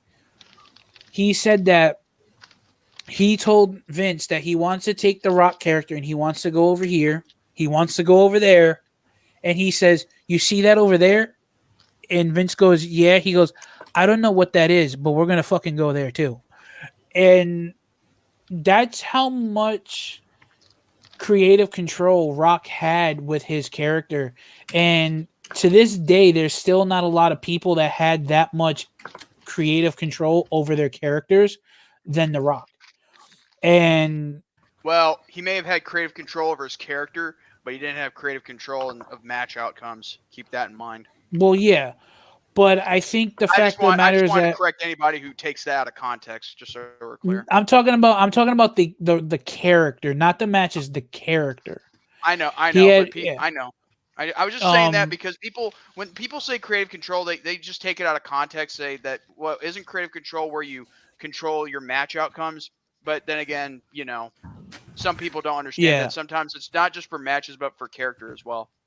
I mean, the whole one, and the thing is too was like, if I'm not mistaken, too, is like right around the time where he got hurt the first time and he lost the Intercontinental Championship, the fans were starting to turn on him. Actually, Um, I'd have to disagree. The time when they turned against him was like during his debut. Like they turned against him, like they just couldn't stand that babyface mentality where like this guy was already brand spanking new from the USWA, I believe, Yeah. and Mhm. apparently like he was already doing good, over there. I don't know if he was a heel or a face or not, but when they brought him over and used that little Rocky Maivia gimmick thing and try to make it with the whole, blue chipper babyface. I'm sorry. I mean, like the fans just didn't buy it. I mean, like this is not the new Bret Hart. This wasn't the new Shawn Michaels or whatever, because the fans are changing with the times. yeah. And the thing is, too, is like he was trying to pay homage to not only his grandfather but his dad too, with the Rocky Maivia name. Yeah, Rocky and Maivia. Yeah, Yeah. I mean, And so it was interesting, but the fact that I love the fact that Vince allowed him to take the ball and run with it. And I mean, of course, Vince probably had control over the final outcome, but from the documentary, it sounded like Vince didn't block any of his ideas because a lot of the ideas were great, especially because they were going into the Attitude Era to compete with WCW. So I love that. And The Rock has, I mean, you look back at The Rock's career, he's had some bad matches. He's had some great matches, but the overall aspect of the character was best when he was on the microphone. I remember when he first cut the "It Doesn't Matter What Your Name Is," and it was right after Billy Gunn won King of the Ring, and Bob, he did the whole God speaking to Billy. Bob, but my name's Billy. Yeah, it doesn't matter what your name is. So it was like, the thing is with Billy Gunn, they didn't do that much with him too. But No. the fact that they mix him up in a storyline with The Rock, it didn't even do anything else for Billy's momentum either way. I mean, and then they had it was also the thing too. He did the people's elbow, and he was wearing dress shoes. And when he went to go deliver the elbow drop, he he kind of slid?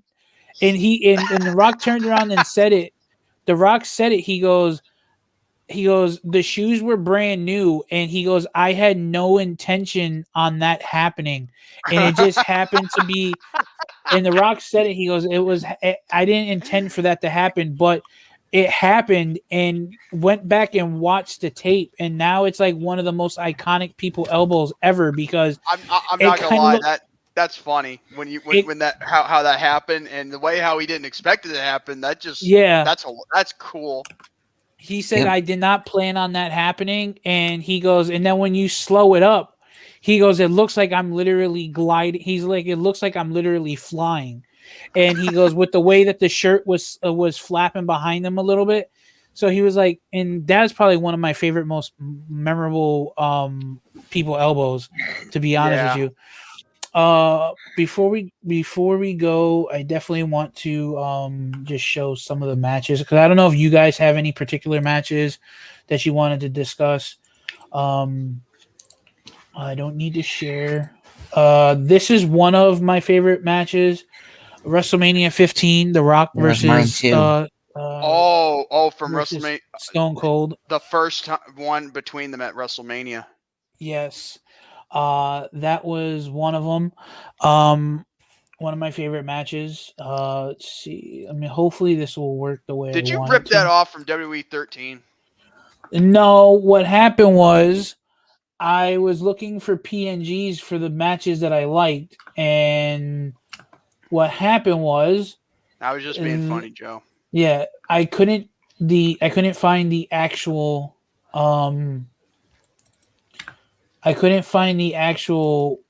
like, some of them I couldn't find the actual match thumbnail. So I had to go with like something off of WWE, and that's what they had that was like somewhat decent quality.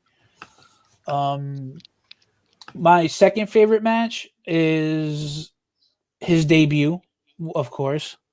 Him versus him in the Survivor Series match. Yep. His I debut. mean, don't get me wrong. It was a good match. I mean, it's just the fact that how they didn't even give him any build up or didn't give him any, nothing. They just added him in there like as if it were nothing. Yeah. I mean, sure they could say who he's related to, but it doesn't change the fact of, the fact that it's just out of nowhere, Yeah. And then the next one, you talked about the match with Triple H. That one. Oh my God, that one's a good one. Yeah. His match with Triple H.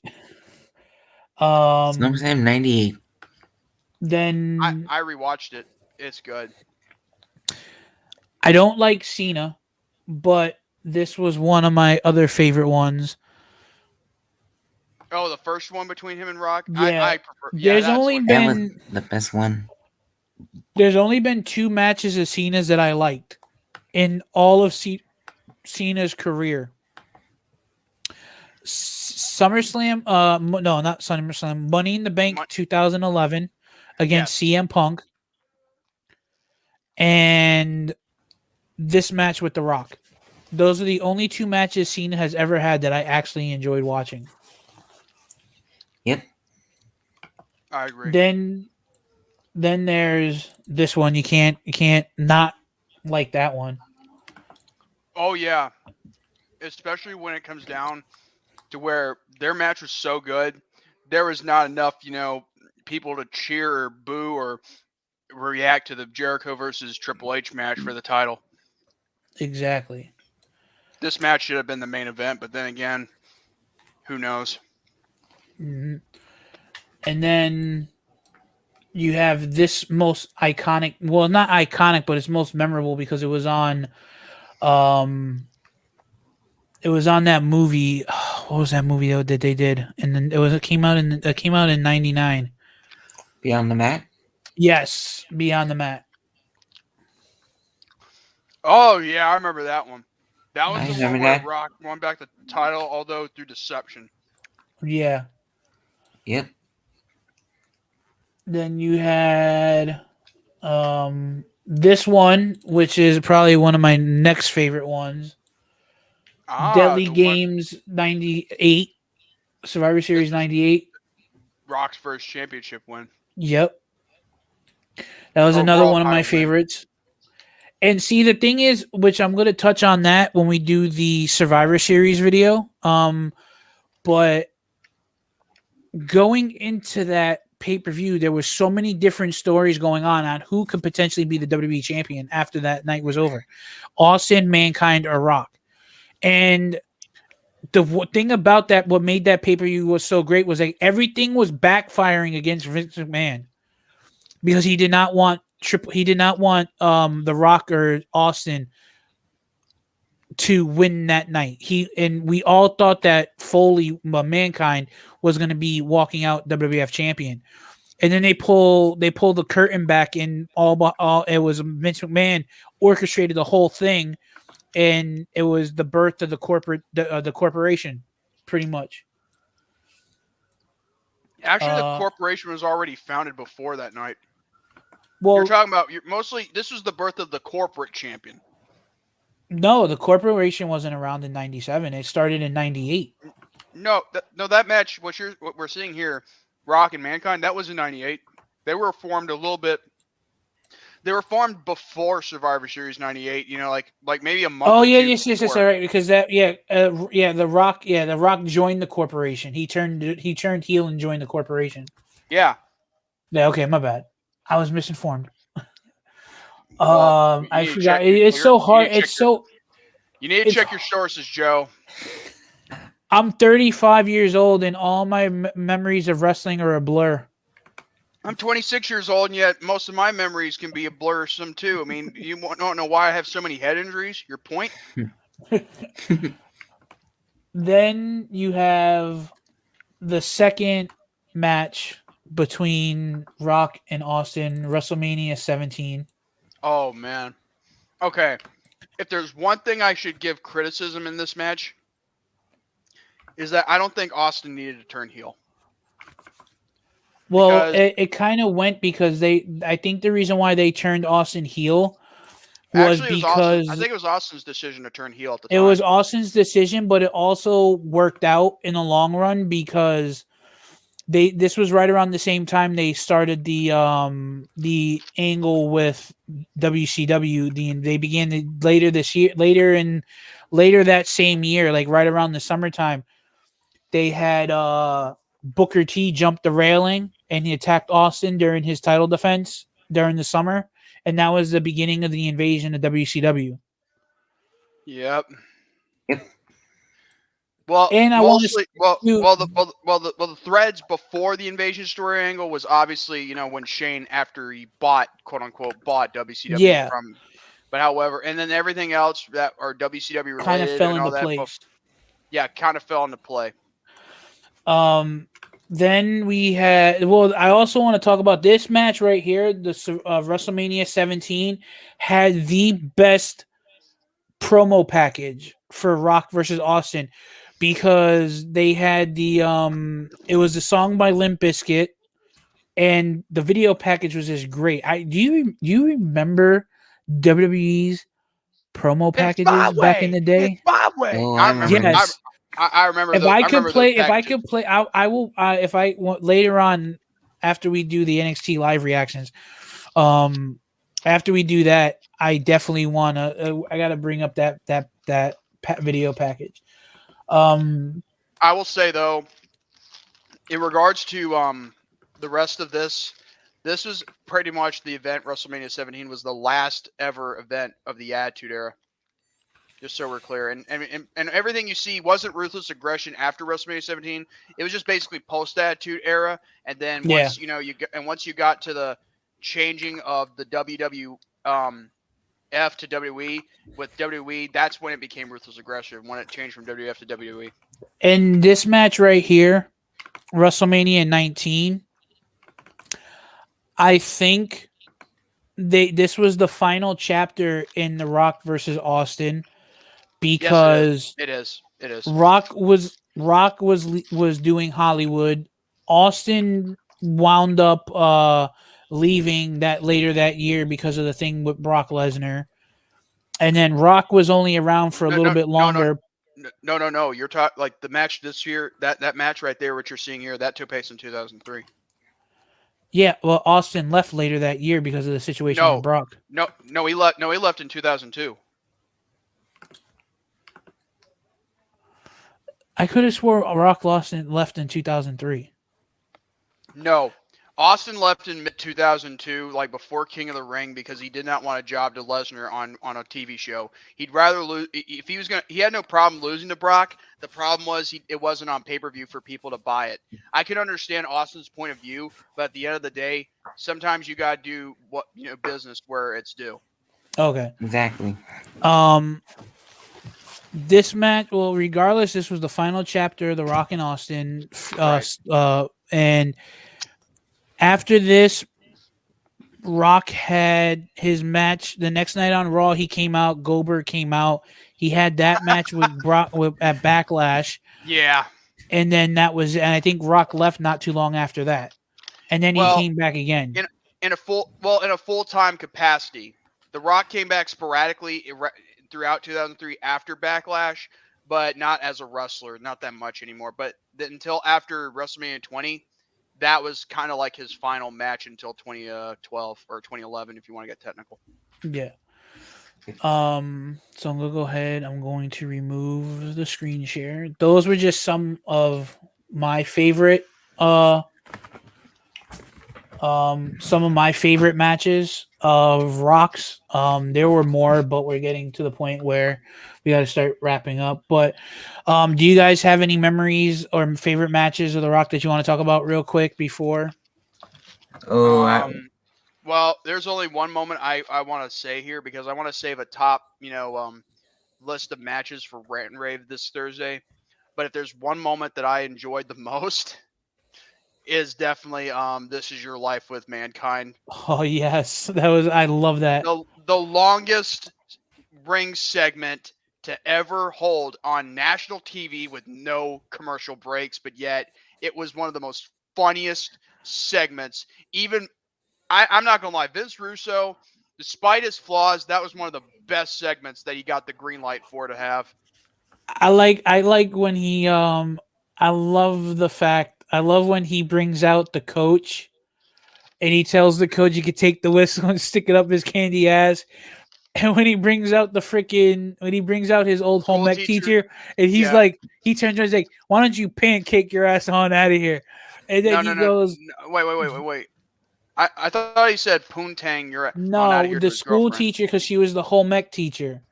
Then he brought out the girlfriend, and he goes, "What did you do? We were there, we were making out, and when you whispered in the ear, go for third base." And then all of a sudden, anything, and what did you do? You cut the Rock off at second base. He's like, "Why don't you poontang your ass on out of here?" Oh, that was such a classic moment. Yeah, and then there was the happy birthday, and then he says, oh my God. And then he says, The Rock appreciates it, but The Rock's birthday is on May 12th, you stupid son of a... I'm like, that was just hilarious. The Rock is that was definitely good for TV. In my view, both in ring and also on the mic, The Rock is one of the best. I'm not trying to simp for The Rock, but that's just my opinion. No, it's not. It's not simping. It's the greatest. He's one of the greatest to ever touch a microphone. And then you had CM Punk. CM Punk dropped his pipe bombs and stuff like that too, which was good. But all in all, I still say The Rock is still one of the best on the mic. Straight up. But Nick, do you have anything you want to add? Well, favorite Rock match? Mine would rather be Rock versus Triple H, Backlash 2000. Where Stone Cold just showed up, stunned Triple H. That's a good match too, because that was one of the biggest pops Rock ever gotten, when he won the title from Triple H. I gotta go back and watch that one. I don't remember. You said it was what, Matt? What pay-per-view? 2000. 2000. Backlash 2000. And if you listen to the crowd after Rock wins the title, the crowd goes nuts with cheers. Yeah, because when Rock faced Undertaker in 2000 in the Iron Man match at Judgment Day, Triple H was the champion in that match, was he not? Yes, he was. Well, actually, no. Rock was the champion, but he lost the title to Triple H because Undertaker got involved and got Rock disqualified from another point, which made... Oh, yeah, okay, that's right.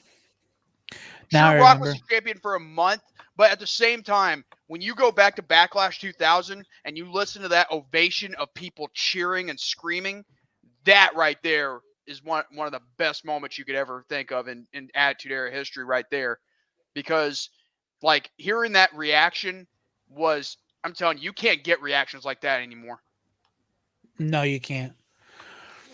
So, guys, for all of you guys in the chat who have stuck around to this point, I appreciate you guys coming by and checking out our Survivor Series predictions and talk about Eddie Guerrero and the celebrating of The Rock's 25 years. Hopefully, we'll see The Rock return to the ring this Sunday at the Survivor Series, which would be pretty cool. Hopefully, keeping my fingers crossed. But with that being said, guys, if you like the content and like what you see, all the links to the socials are in the description box below for myself and JMANzLEGIT. I also want to thank Nick Infante for coming by and hanging out with us for the predictions. With that being said, guys, now Nick, poontang your ass on out of here. With that being exactly. With that being said, I want to bid you adieu, and I'm going to kick it over to J-Man so he can close out the vid. Just so we're clear, I want to apologize to Joe if I felt like I cut him off a couple of times, because I mean, like I said, I gotta do what I can to be entertaining. You know, you got to do it for the culture. God. Well, with that being said, if you like this video, give it a thumbs up. And if you missed your chance of live chat, then go down below after the replay, and all you white demons can tell us what you liked about this video. And then, if you haven't done so already, subscribe to EliteJC TV for the culture, and hit the notification bell. And same goes to that white demon JMANzLEGIT and that no good cracker Nick Infante.